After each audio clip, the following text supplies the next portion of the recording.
Donc, dans l'exercice 28, on va utiliser la règle de la limite en infini d'une fraction rationnelle, c'est-à-dire on se contente de faire le quotient des termes de plus haut degré quand on a une limite qui tend vers l'infini, quand x tend vers l'infini d'une fraction rationnelle. Donc, pour l'exercice 28, on a bien x qui tend vers l'infini, c'est moins l'infini. On regarde au numérateur, le terme de plus haut degré, c'est 5x exposant 8.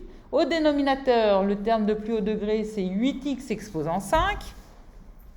Donc, cette limite est égale à la limite quand x tend vers moins l'infini de 5x exposant 8 sur 8x exposant 5. On simplifie par x exposant 5.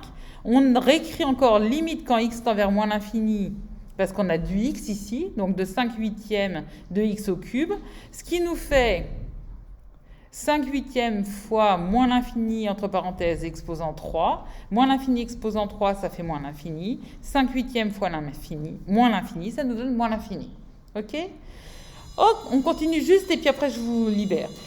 La limite quand x tend vers moins l'infini de cette expression-là, on regarde, le terme de plus haut degré au numérateur, c'est moins 15 neuvièmes. Le terme de plus haut degré au dénominateur, c'est moins 15 neuvièmes, n'importe quoi. Moins 15x exposant 9.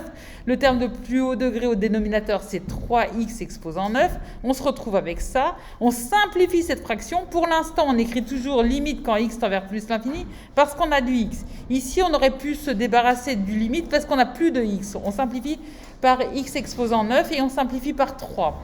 On a moins 5. La limite quand x tend vers plus l'infini de moins 5.